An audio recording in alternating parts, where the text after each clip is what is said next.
Remember, please hit like and subscribe for me. Thank you so much. Okay, let's go. Hi, everyone.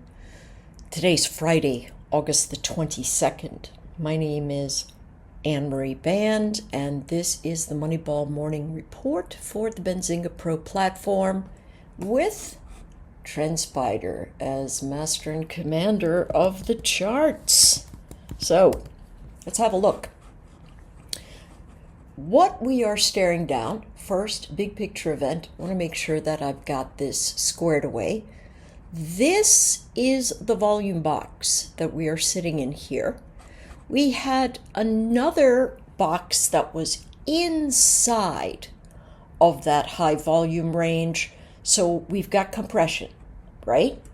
This morning, one of the traders said to me, and actually a couple of them said it in the in the channel, he said, hey, I just not seeing any good setups. Listen, that's information.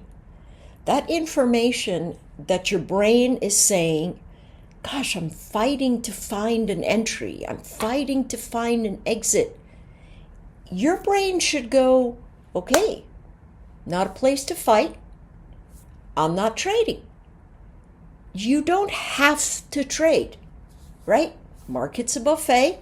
You're just looking for the food you like, the setups you like that make sense to you. Other than that, you don't have to participate every day, right?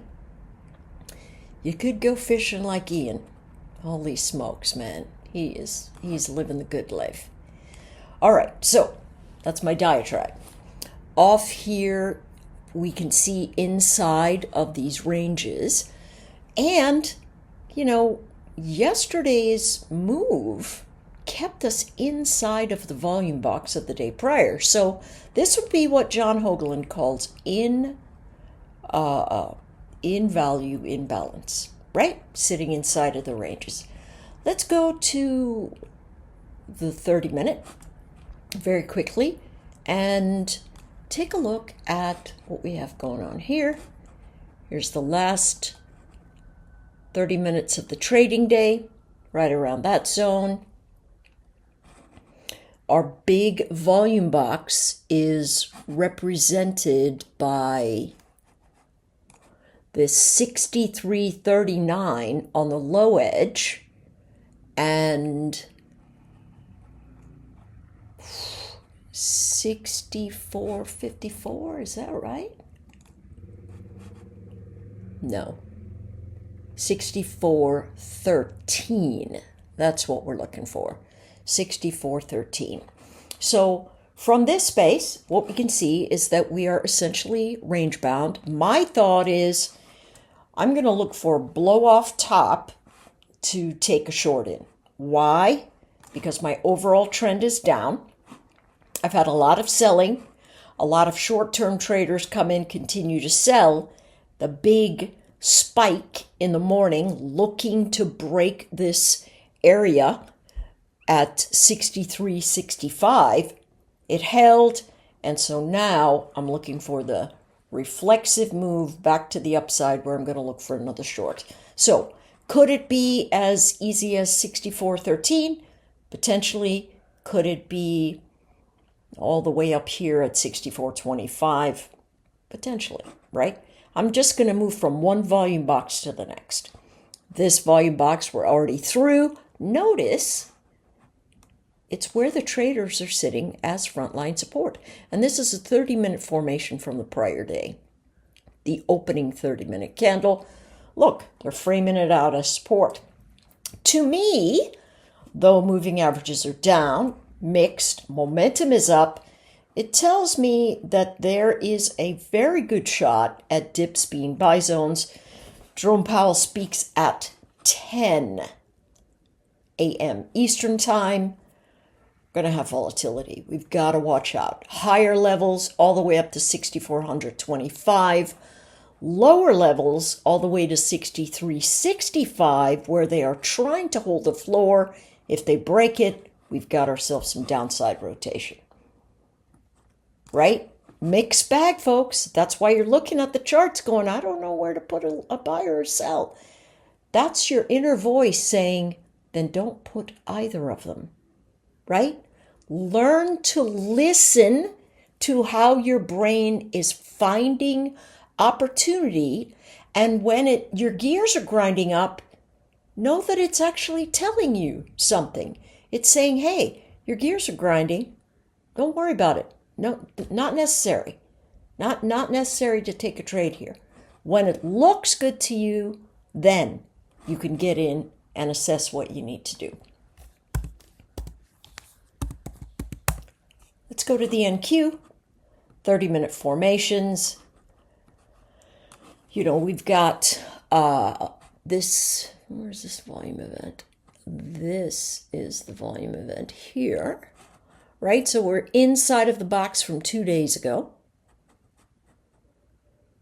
right? And that's just 30 minutes, right? We don't need to look at anything else because this is clearly telling us what is going on, right? We had another box sitting inside, and then yesterday's 30-minute area, here's the high of it, 23,236. The low is right at the volume point of control. So in this environment, we are trying to see a reflexive bounce, right?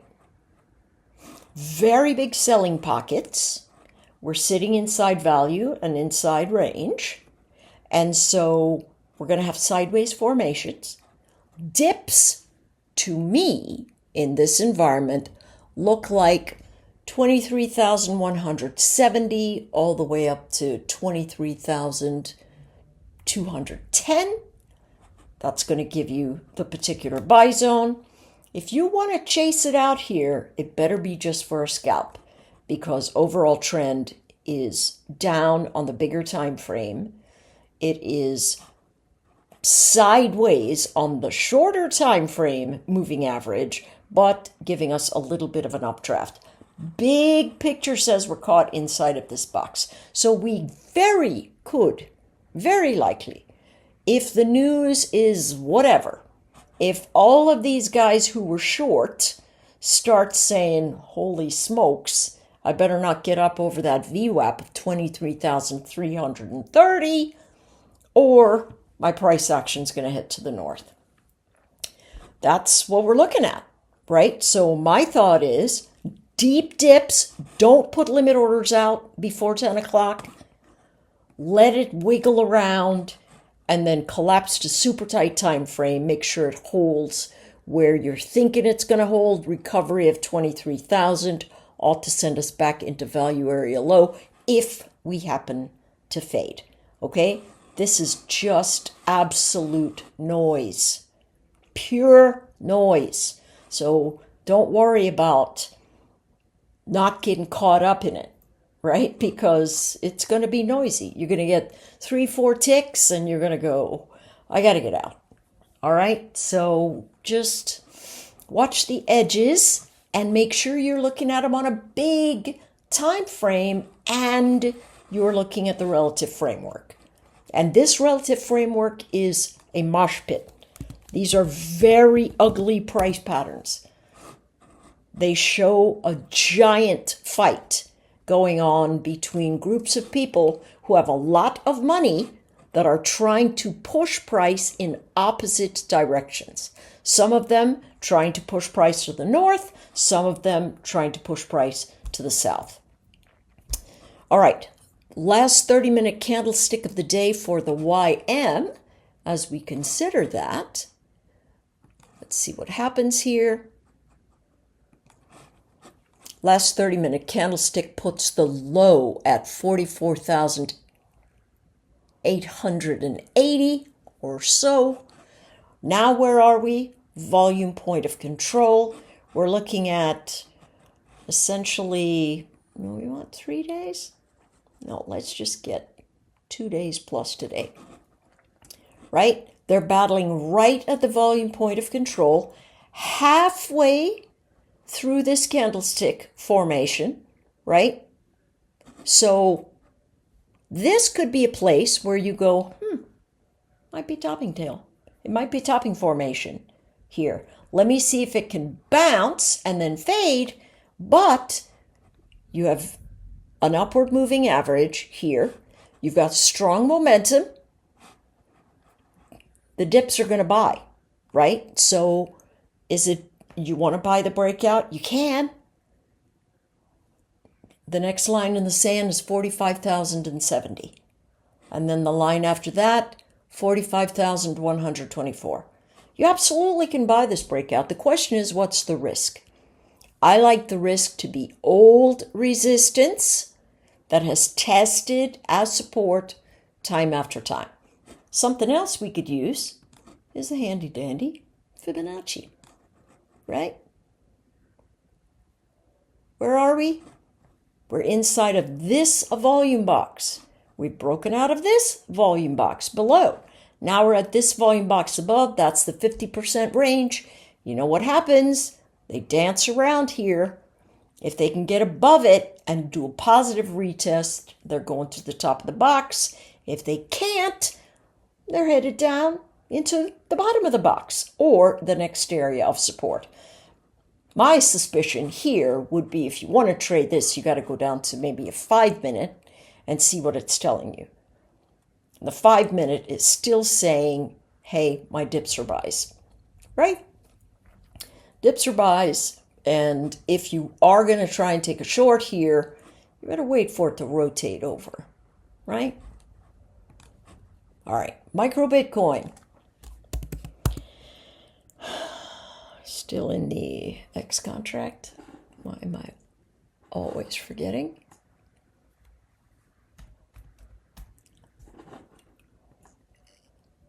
No, we roll to Q. Sorry. All right, take a look at micro Bitcoin. Continues to fade. Of course, these are my thoughts, right?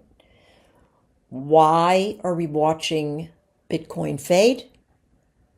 Because liquidity in the market is drying up. How do you know that, Anne-Marie? Because of all the institutional selling that's going on.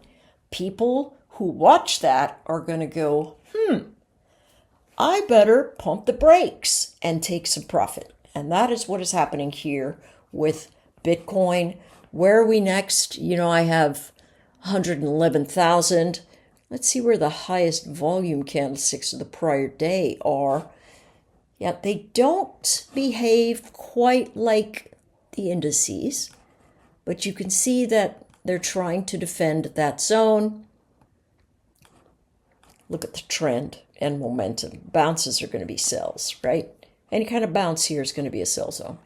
And then the big buy that got absolutely destroyed in the early part of the day yesterday. Take a look at that. Everybody's like, oh yeah, I'm going to buy. And then, boom, right? Lower high. Notice it breaks through about 50% of this candlestick formation. It closes one candle there and cannot close another, right? This is a breakdown. Absolute breakdown event. Trend is down. Momentum is down. Every bounce is going to be a sell. The next solid bounce is going to be value area low at 113. Next potential target, we have to go to 4-hour for that. Next potential target here.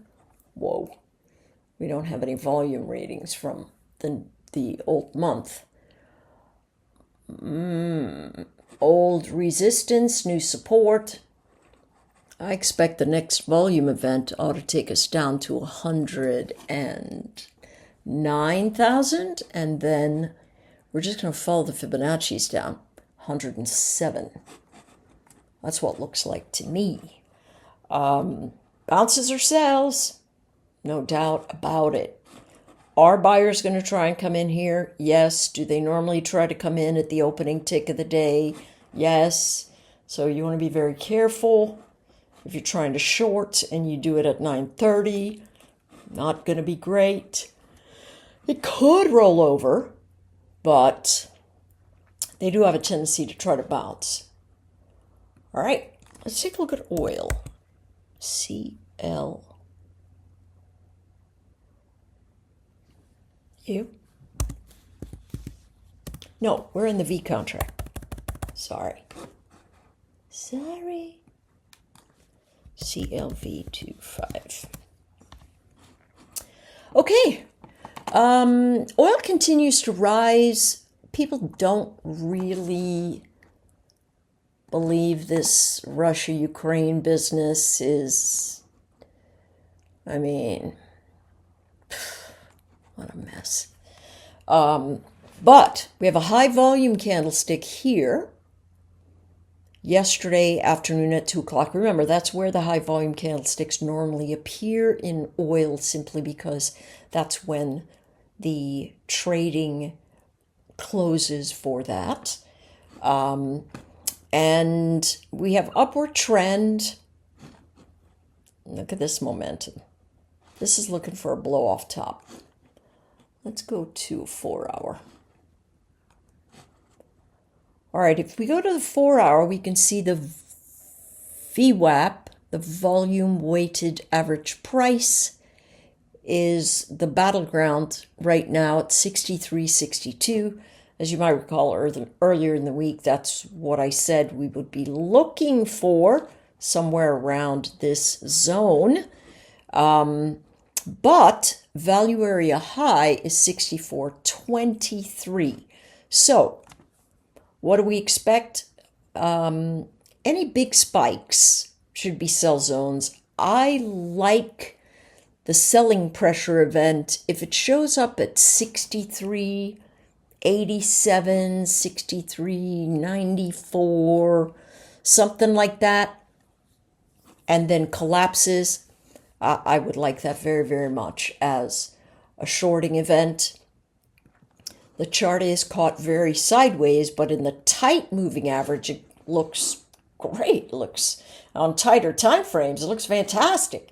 You just have to zoom out and see that this is a terrible looking chart. And it's coming right back into critical breakdown zones. See how thin the volume profile is here?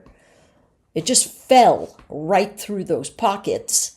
And so we could easily break through the pocket and then lose it, at which point that would be the sell zone. We still have very high volume here. And so if you want to put that on a Fibonacci,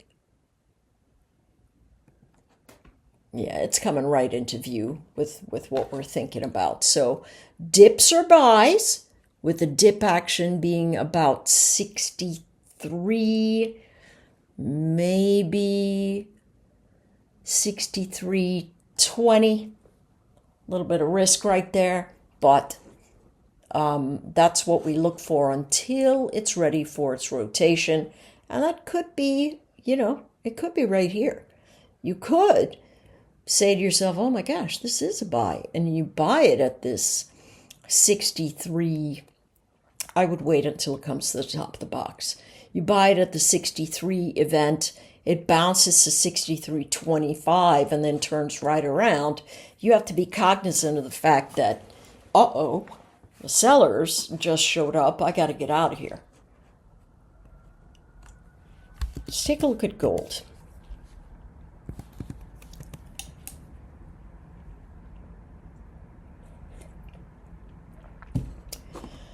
Okay, gold. This is the box we're in. Very big box. My thought is that we are in a continuing decline. A lot of people taking profit. I don't know, I heard up here that a lot of central banks were selling their gold to get cash. And, that might have been some real story. The bottom of this formation is around 3,300, maybe 3,320. So in the grand scheme of things, this is what I'm thinking. I'm thinking that we have a continued decline, that every bounce comes into a resistance zone until the chart makes until the chart makes a bottoming formation. So what does the bottoming formation look like? It's a low that bounces, pulls back, either tests the low or makes a higher low, and momentum agrees. Momentum does not continue to trail down. It continues to lift up. And we're seeing a little bit of that here, but it's still under that zero line. And the trend is still negative. So even if it's lifting, bounces are going to be sell zones. I like the selling pressure. 33.94.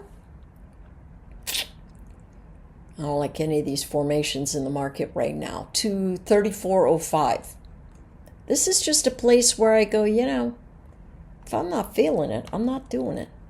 I already have power hour today with reversal challenge, and that game, it flat out leads me to panic. I just can't stand it. But we'll see how it goes. It's the battle of the gals. Yeah, I'd be looking at 33.30 to 33.46, but I would let price action collapse unless you know exactly what you're looking for. Let the price action do its thing and sort itself out. Right now, it's a pretty solid dumpster fire in my mind. And if you take the trades, you're going to be taking them for, small spots. And that's okay if that's your game. Just realize what's happening. It's not a place for you to have these massive trending events. Take a look at this 30-minute candlestick from 1, 2, 3, 4 days ago, giving us the floor twice. Over here, 3 days ago, and then this morning, right? But bounces are still sell zones. So be careful there, folks. I mean, really, be careful. This market feels very nerve-wracking. And I know a lot of folks are like, oh, it's time for opportunity. Absolutely. If you get a feel for what's happening and you go, nope, this is it, good on you. Do it. Focus on your risk. Step into your position and do what you feel is the solid thing to do. If you're not feeling it, don't do it. The market's going to have other opportunities. It really is. All right, so, oopsie. So for SPY, we're sitting, oh no, wait a second. This box,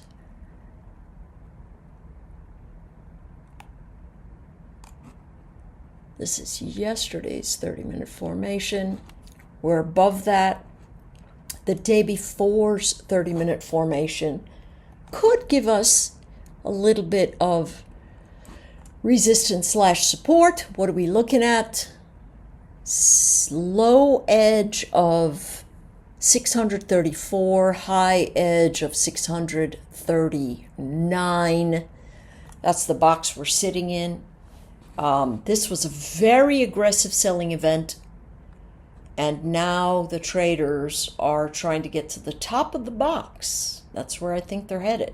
If they can't get there, there's going to be a lot more downside, but they're going to try their very best to get there. So what do we want to see? Some kind of bottoming formation here, and that means, can we come back into this $634 event and hold the line? All right, messy bits, folks, sticky bits. I'll see you on the streams, everybody. Take care.